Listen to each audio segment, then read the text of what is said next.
Hello, souls and demons, and welcome back to the show. Today's episode is a bit longer, so prepare yourself for that. The title of today's tale is My Family Experienced a Deadly Car Crash, written by Icy Dice. And with that, sit back, grip your seats, and enjoy the show. 8:40 on a Saturday evening. They say that there are some moments in our life that we'll remember for an eternity. Events that we find are branded into our minds, whether we like it or not. We say that we recall these moments down to the minutest detail, and I can attest to that theory quite well. The clear water droplets plummeted from above, splashing onto the windshield. Cars traveled alongside the vehicle, their headlights illuminating the rain, and the night sky contained thousands of dazzling stars above. My chest rose, my lungs taking in crisp air from the slightly opened window beside me. I turned my head, my eyes meeting with hers, and then falling about her gorgeous teeth and her rose lips. My gaze fixated on my rearview mirror, observing my young boy strapped firmly in the back seat, fast asleep. My eyes grew wide as the high beams flooded my vision. In an instant, I launched my foot toward the brake, clenching my teeth hard, jaw locked firmly shut. The sound of metal colliding terrorized my ears, and my car's momentum carried us forward. Glass shattered as the vehicle came to a violent halt, causing my body to jerk forward and my face to plant directly into the steering wheel. Two shrieks, one from beside me and one from behind, erupted into the night. They died down as soon as they began, and suddenly, there was no sound at all. My body was rendered immobile, and my eyesight faded away. Yet my lips still functioned. They gently parted, but all I could speak out was a measly, "No," before darkness overwhelmed me. From that point on, I vaguely recall the noisy sound of bustling people and being in a white corridor. Beaming lights shone overhead, beckoning for me. I tried reaching out towards it, yet I could not move my arms. My eyes fluttered, and I once more drifted away into sleep. I would stay in the hospital for several weeks, recovering from various fractures and undergoing multiple surgeries. My body ached, yet my physical pain could not compare to my worries about my family. Although I felt the relief like no other wash over me when the staff informed me that my son had survived. A familiar sense of dread later overtook me as I learned my wife was in critical condition. Those nights took an eternity to pass. I consistently glanced toward the clock on the wall, observing the hands tick by minute. Tears would claw their way from my eyes at strange hours of the day, drenching my face in moisture until my cheeks burned red. The sweat forming in my palms dampened the bedsheets I clenched. Each time, one of the staff or doctors came into my room, my vision darted towards them. I knew they could read my mind. They would give me this pitiful look when they looked into my pleading eyes. Every time I asked, they would give me the same non-answer. "I assure you, Mr. Johnson, we are doing our best to treat your wife." Every day, I met with some variation of this response, yet I persisted, determined to hear that my wife would be okay. Until one day, one of the staff entered my room. Shakily standing up to greet him, I grinned and extended my arm towards his. That's when I noticed the sullen look plastered on his face, and my heart descended below my chest. He spoke calmly, methodically, each word exiting his lips in slow motion. My knees quivered, lightly at first, and then more rapidly as he continued. As they eventually buckled, I collapsed to the floor, my chest furiously heaving, each breath I took growing more exasperated than the last. Several people restrained me and placed me back onto my bed. I think they were trying to give me words of encouragement and sympathy in the process. But whatever they said blended into an incoherent mess. The men and women beside me blurred into unrecognizable forms, and I stared straight ahead. The abhorrently foul stench of perspiration dripping from every orifice of my body dug into my nose and pricked my eyes. My mind, blank as a paper, grew weary.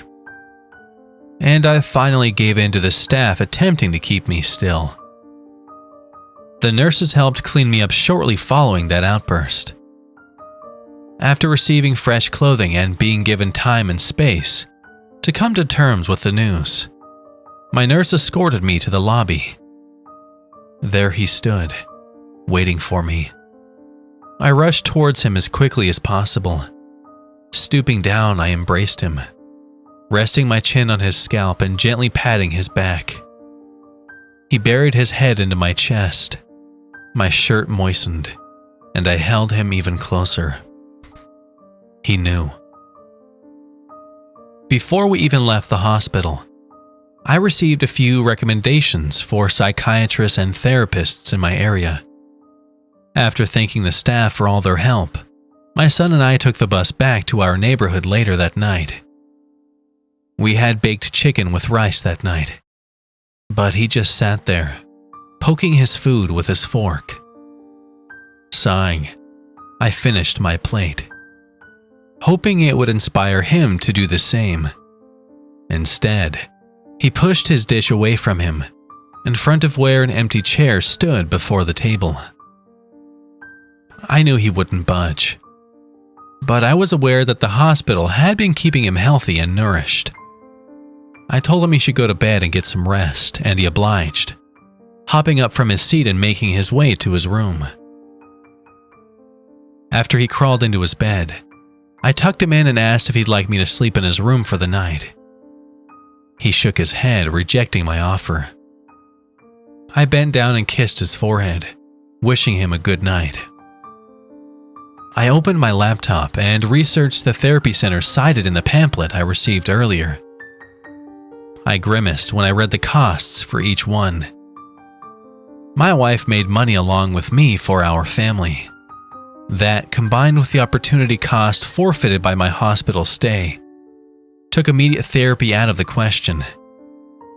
Sighing, I closed the computer and trod over to my bedroom. Placing my palms against the wooden door, I traced my fingers along its perimeter until they met the cold brass knob. Counting down from 5, I forced myself to open the door upon reaching 0. I set foot into the room, flicking the light switch upward. As the bulb cast its light on the dull gray wall surrounding me, I mustered the courage to set one foot in front of the other, making my way over to the oak frame of my queen-sized bed. I looked down upon the blankets before me. The bed felt so different. It felt so empty. Beside the bed sat a dresser, with a picture frame placed atop it. There stood a man and his soulmate, their faces beaming with glee. Feeling the tears trickling down my cheeks, I glanced back toward the bed, realizing I was dampening the sheets while I wept. Breathing in deeply, I turned and exited the room with haste. Retreating to the living room, I lay down on the couch, and after a few hours of tossing and turning, my body finally shut down and let me rest. I didn't recognize where I was. All I knew was that pure light surrounded me, overloading my senses. My mouth opened, yet I didn't make a sound. I extended my arm, groping ahead of me for whatever surface I could find. My fingers were met with a wheel. The sound of an engine roared from somewhere within the light. Tires swerved and voices shrieked. Bang. Metal tearing into metal. Incoherent, shrill cries produced from the back of the car. Was this truly happening again? My head jerked forward with the momentum of the vehicle. The commotion ceased as suddenly as it arrived, leaving me in a state of disarray. The cold night air seeped in through the shattered window, erecting the hair on my arms. Everything was still. It was a dream. I knew it was a dream. So why could I so vividly sense the beads of sweat trickling down my arms and pooling around my knuckles? How is it that a figment of my subconscious mind was able to perfectly replicate the texture of the leather-coated steering wheel, which I so desperately clung to? Internally, I knew what would greet me if I were to shift my gaze to my right. Then I felt it. The round object slumped against my shoulder. The messy strands of her hair against my arm. The warm liquid droplets falling and splashing against my hand. I couldn't even form a coherent thought before my attention shifted to the sudden weight pressed against my left shoulder. 5 slender fingers held me in their grip. My head spun around in the opposite direction to observe who was touching me. Upon doing so, my gaze was met with an arm reaching through the shattered window. I tilted my head up, and before me stood a man. He stood tall, adorned with black jeans and a gray dress suit. His frame was much too small for his clothes. He appeared fragile. The skin of his arm seemed to loosely stretch over the bone underneath. It was as if he would disintegrate if even the slightest force were applied to him. Despite the situation around me, my body eased into the seat. I felt a sensation of relief wash over me. He carried an unexplainable aura of familiarity about him, even despite his malnourished frame, even despite his lanky stature, even despite his face appearing to have been blurred out of existence entirely. I did not fear him. It almost depressed me that my encounter with him was brief. As I awoke before my eyes scanned what should have been his face, it all happened so fast. I placed my hand on my left shoulder, running my fingertips along its surface. The imprint that would have been left by the man was not there. Of course it wasn't. It was just a nightmare after all. I can't say for certain I understand what I dreamt of that night. It all felt so real. I didn't recognize the man I encountered either. So how could I possibly have felt such an intrinsic connection between him and I? Although I'm not sure what to make of it, I can't help but get the sneaking suspicion that there's more to this than I'm currently comprehending. After all, a dream is said to be a gateway into the subconscious. Whatever the case may be, I'll be sure to keep you guys updated. Thank you for reading all I've had to say up to this point. An update. I felt the soft tugging on my beige shirt. The small hand of my boy gripped the polyester tightly. I placed my hand on his head, gently massaging his scalp and pulling him closer to me. The funeral service had occurred just hours prior. Our family wasn't particularly social. We had a few friends and family stop by and offer their condolences to me. It was nice, but if I'm honest, it didn't make me feel better in the slightest. Excuse me for feeling this way, but I wasn't exactly receptive to socializing at my wife's funeral. I only went out of necessity, as well as in pursuit of some form of closure. That closure never did arrive. After it was all said and done, the other attendees left, and it was just my son and I standing before her casket, all alone. I stepped forward, placing my hands on the wooden box. The casket sat on a platform. Roses and candles were placed near it on a table. It was a lovely setup, yet it didn't feel complete. I knew her body wasn't inside. Her mangled corpse could not be presented for an open casket funeral. So we planned on having her cremated and having her remains buried. I turned, preparing to leave. But before I could, something peculiar caught my attention. Thump. I spun around, eyeing the casket. Had I been hearing things? No. The only ones in the room were my son and I. I turned back to exit the room, only to find my boy had disappeared. Where had he gone? He couldn't have left the room. I hadn't heard any footsteps. Before I could call his name, I heard it again. Thump. I most definitely had not been imagining things. Sean? Where are you, buddy? I called out, now aware of the anxiety bubbling within me. I heard no answer. Rather, the only thing I heard was a faint laugh coming from behind me, near the casket. I recognized that laugh. My breath got caught in my throat, and I spun around, facing the source of the noise. There she stood, her angelic presence seemingly illuminating the room. What the fuck? I uttered, staring ahead in disbelief. It was impossible. I have to be hallucinating, I muttered. Had I gone mad? I had been so wrapped up in my thoughts that I hadn't immediately noticed myself moving towards her. I extended my arms, resting them on her shoulders. Her red freckles adorned her face, having just enough opacity to be noticeable. She smiled, revealing her pearly white palate, whereupon her dimples appeared. It was her. She was standing before me in the flesh. I wanted so desperately to speak, but I could only choke on my own words. She delicately placed her hand on me, the cold, smooth surface of her ring grazing my cheek. Lowering my arms to her waist, I held her against me. When gazing into her eyes, the rest of the world simply ceased to be. All that existed was her and I at that place, at that time.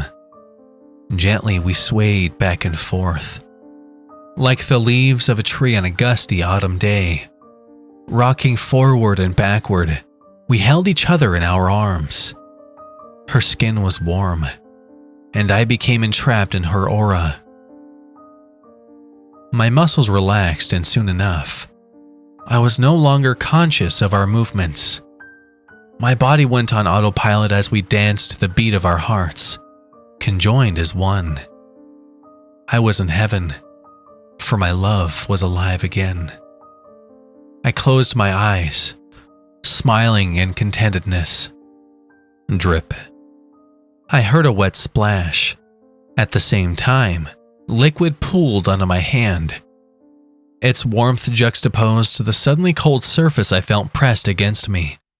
My eyes sprung open. The once lively eyes of Elizabeth were now sunken and dull. Her appearances were now ghoulish, and her skin appeared to stick closely to her bones.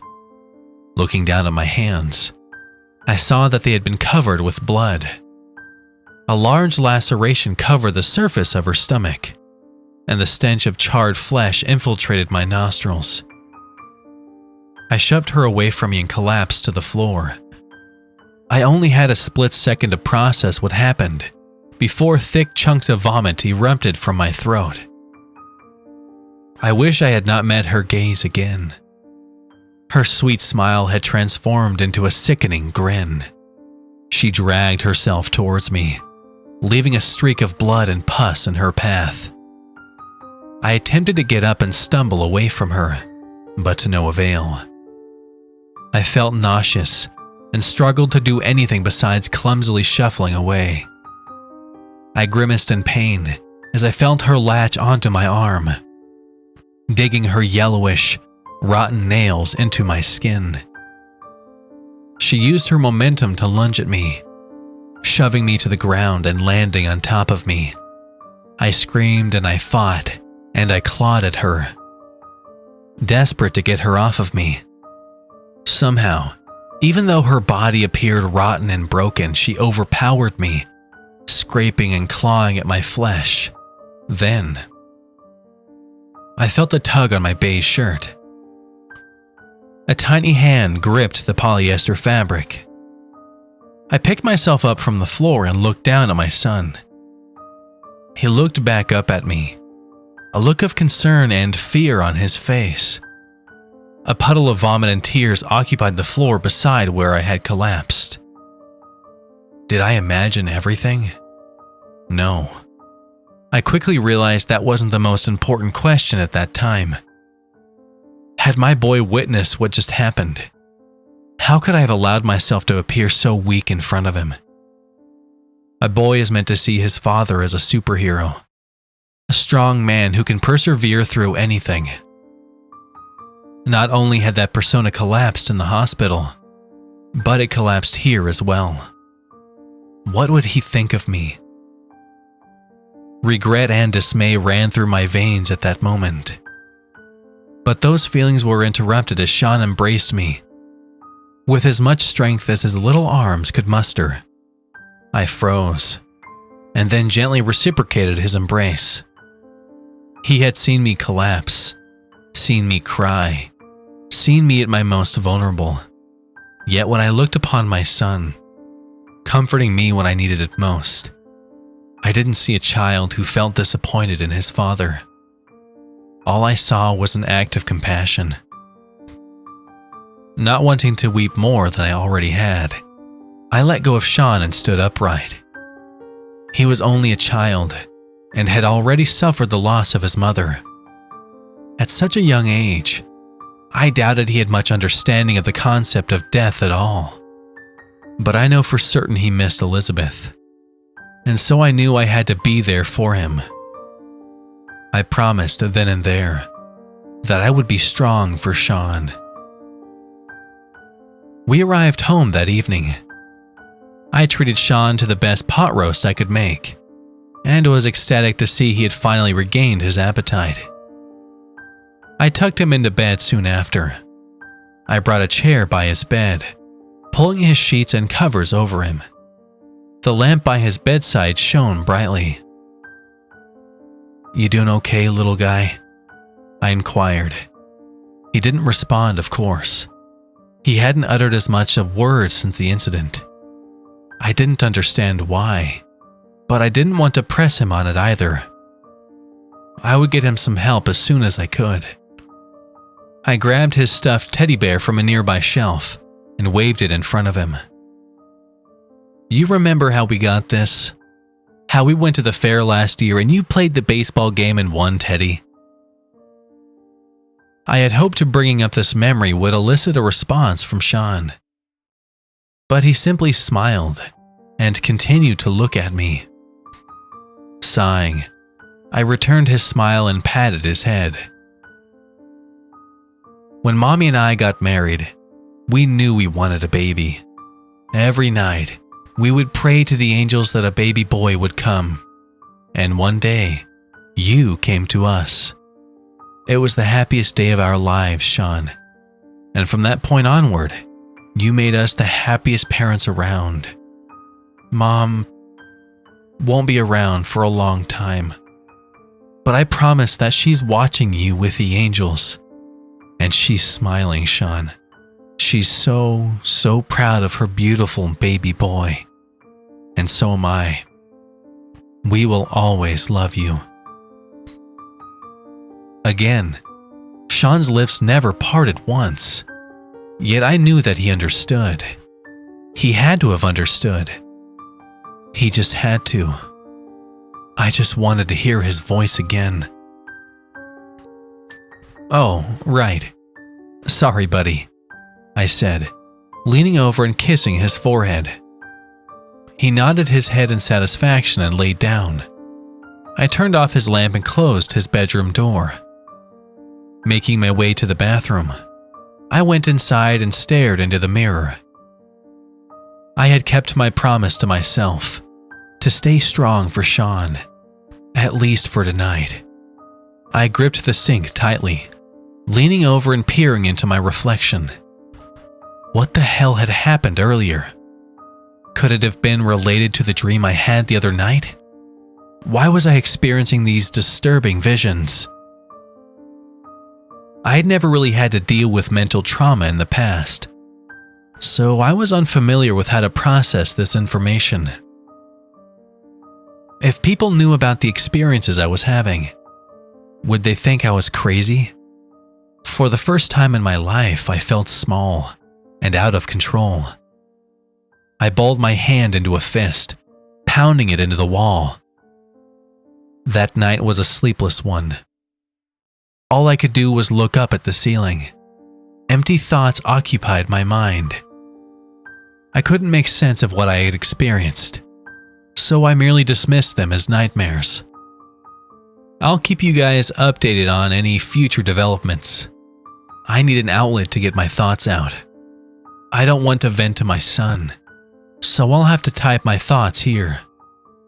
Thank you for your attention, I appreciate it. Another update. I found it hard to eat recently. Besides the pork roast I had with Sean, I haven't had much of an appetite for anything. I've lost quite a bit of weight, evidently by my rapidly thinning frame. I haven't been sleeping well either.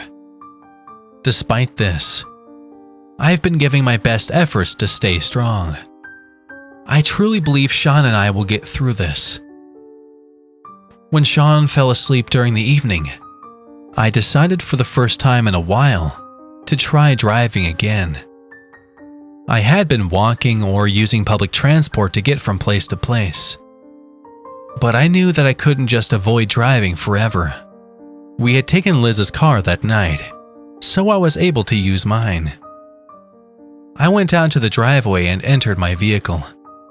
I put the keys into the ignition, slowly turning it until I could hear the hum of the engine. Taking a deep breath, I shifted the gear into reverse and backed out of the driveway. Deciding I would get off to a slow start, I drove through my neighborhood streets at a low speed.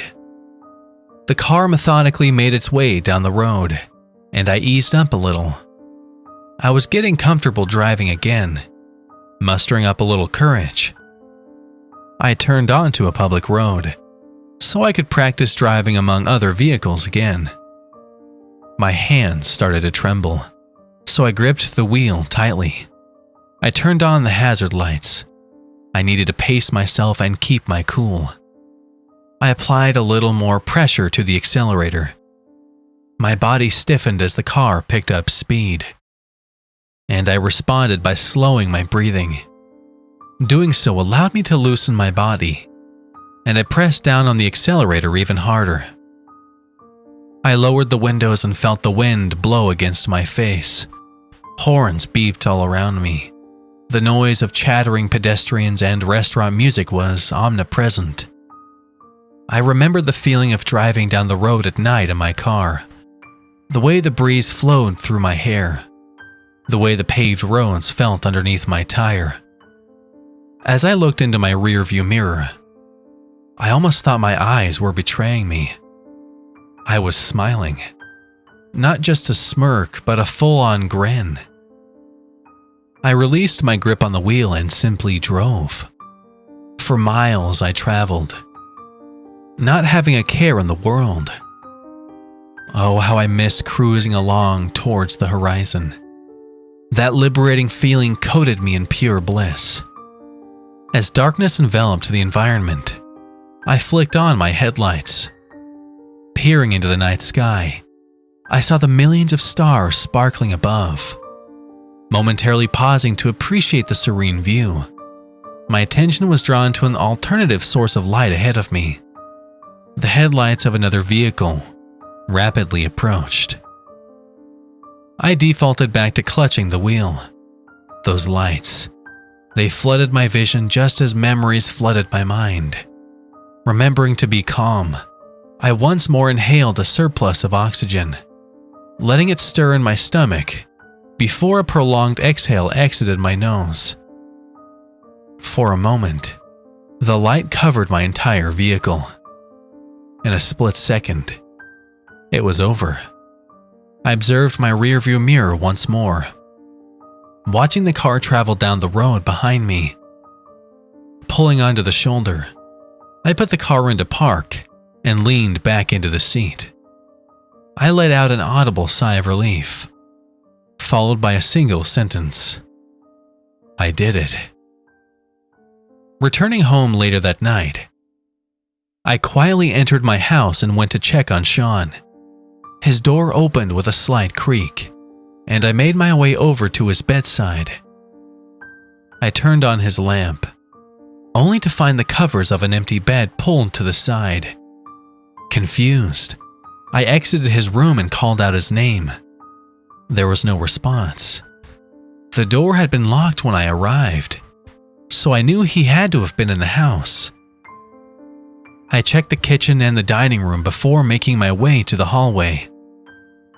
The walls were coated in a darkness as black as tar, except for the very end of the hall. There stood the door to my bedroom, the glow of light outlining its perimeter. I approached it, placing my hand on the doorknob and entering the room. There sat my son on my bed.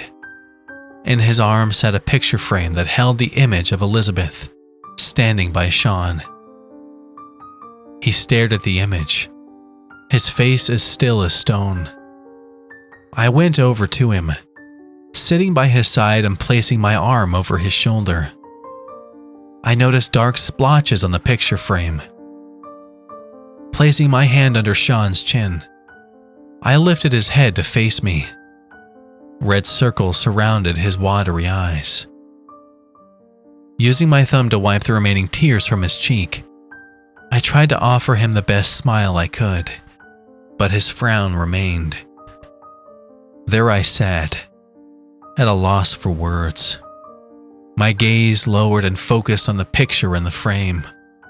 Placing my hand on his, we sat in silence and viewed the photo together.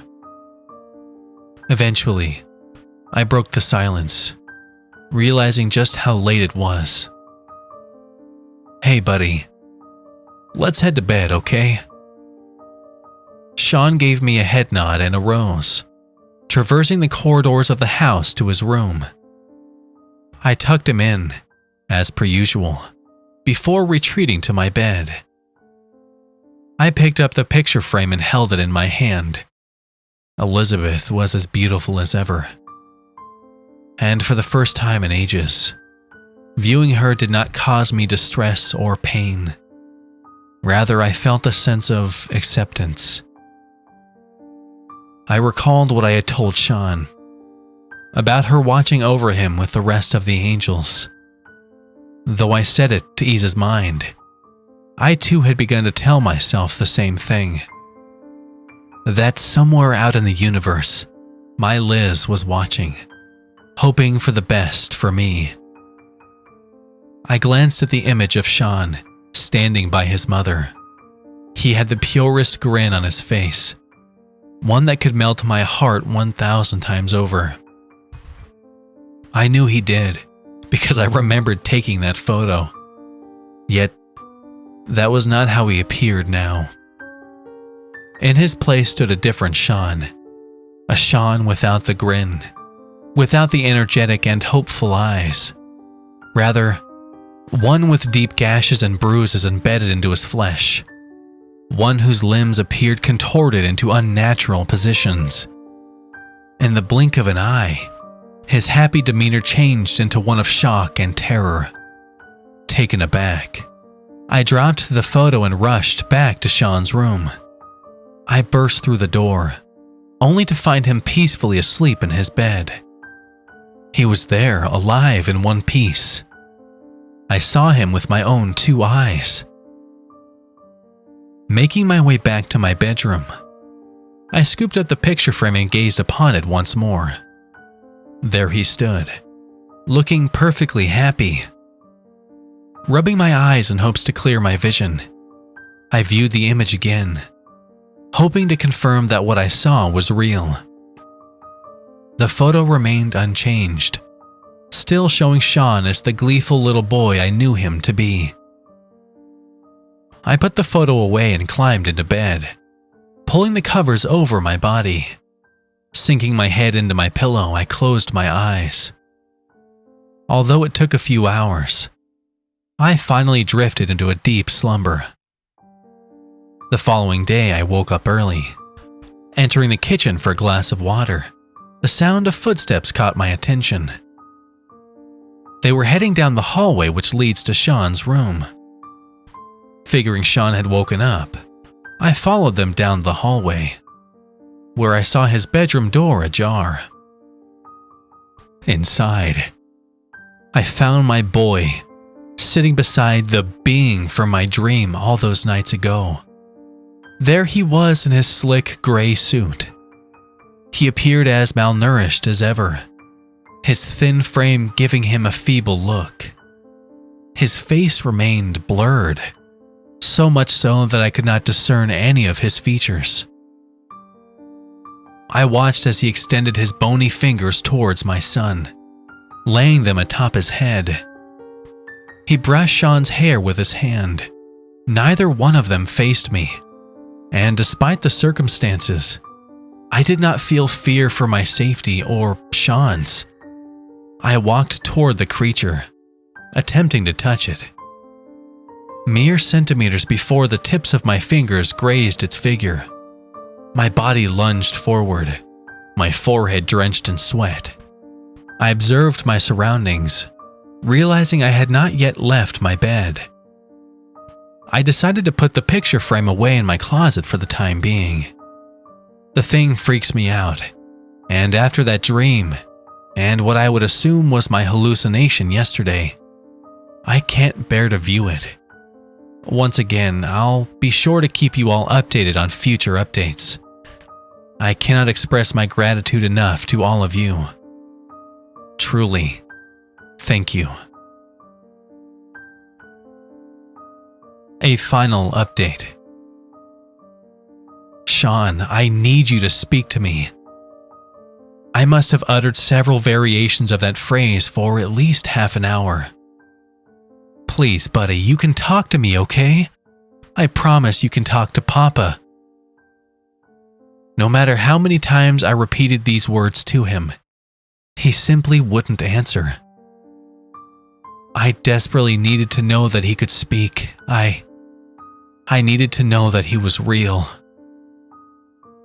The truth is, the constant barrage of delusions had taken a toll on my psyche. Distinguishing between what was real and what was merely a figment of my imagination had become difficult. I had to know Sean was real. I wanted to believe he was. And I would know he was real if only he would speak. Could he not see the anguish in my eyes? Why wouldn't he just utter a single word? I gripped his shoulders tightly, begging him to even part his lips once. He never obliged my only wish. No amount of bribery or pleading could elicit a response from him. All he did was grab my arm, turn towards his room, and march towards it. As I followed him, an overbearing sense of dread began to brew within me. I felt my heart intensely pounding in my throat as we entered the room together. There the entity sat. My head hung low as Sean released me from his grasp and trekked towards the being ahead. I too approached it, once again attempting to touch the thing. preparing to suddenly awake from what I had assumed was another nightmare. I placed my hand on the figure, only I didn't wake up in my bedroom once again. Instead, it too placed its hand on me, and we felt each other's papery frames. Slowly but surely, the detail of the being's face were revealed to me. As I looked upon it, I recognized its features, for they were my features too. I stumbled backward, watching as the thing with my appearance leaned towards my son, gently kissing his forehead. I ogled the creature, swallowing the oceans of saliva that had built up in my mouth in a single swift gulp. The creature locked eyes with me, and I locked eyes with it. As this occurred, a sense of familiarity washed over me. My mind darted back and forth, unsure of what to make of the situation. That is until my thoughts inexplicably settled on the memory of the accident on that fateful night. I recalled the blinding lights, the shrill cries of fear and suffering. No, there was more. The overhead traffic light, from which a soft red hue shone in the night sky. My vehicle had passed underneath the light, and then the impact happened. The doctors, had they truly told me my son had survived? They say that there are some moments in our life that we'll remember for an eternity. It was a quote that I wrote back towards the beginning of this text. So then, why couldn't I recall the words of the doctor who told me that Sean was still alive? Could I truly have forgotten? I snapped back to reality, keeping eye contact with the being before me. Only now, Sean was nowhere to be found. The sense of familiarity I felt soon dissipated and was replaced with boiling hatred. I glared at the monster, my palms balling up. I rushed towards it, tackling it to the ground. Before it could react, I began pummeling it with my fists. You're the reason Elizabeth is gone. You're the reason Sean is gone. I'm going to kill you, I exclaimed, gritting my teeth and continuing my assault on the being. It showed no resistance. It simply allowed me to keep striking it, again and again, and again and again and again. I had no plans of stopping. Blood flowed from the thing's face and onto my fists. With every strike, I could feel my body breaking. With every blow, I could sense the light within me begin to extinguish. Yet I carried on, ignoring the growing pain within me. I was going to kill this man for taking what I held dearest to me. At that point, I couldn't even see the thing. Tears had clouded my eyes, blurring my sight. I simply pounded my fists downward, hoping to murder the figure in my fit of rage. I felt the soft tugging on my beige shirt. It was gentle, yet enough to pause my assault. A tiny hand gripped the polyester fabric. My arms fell to my side, and I turned my head, and there he was. My boy stood by my side. I froze, my eyes widening like saucers as I witnessed his lips parting for the very first time. I forgive you, Papa. He smiled at me and embraced me once more. I embraced him too, feeling the stream of tears begin to erupt from my eyes. Not wishing to get my tears on his shoulder, I closed my eyes. I soon found that a second pair of arms had wrapped around me. The smooth surface of a ring pressed against my skin. I didn't let go for what felt like hours, but I knew I couldn't hold on forever. As I opened my eyes, I found myself alone with the figure in what was once Sean's room. I stood up and approached him once more. In one swift motion, I hugged the thing, pulling it close against me. When I let go, the thing vanished from my view. It was over. I fetched the picture frame from the closet and placed it back on my bedside. There stood Sean and Liz, standing beside each other with grins on their faces. In the reflection of the frame, I could see my face besides theirs. I smiled with them for one final time. I know Sean and Elizabeth and the angels are looking from somewhere out there, wishing the best for me. I know they would want me to forgive myself, though doing so isn't going to be easy. I think I'll manage to do it. They may not be with me on this earth, but I know that they're with me in my heart and my mind. Thank you all for reading my account. I think I'm going to be okay from this point forward. Don't expect any more updates from me. I have the feeling that I should move on. It was a pleasure writing to you all.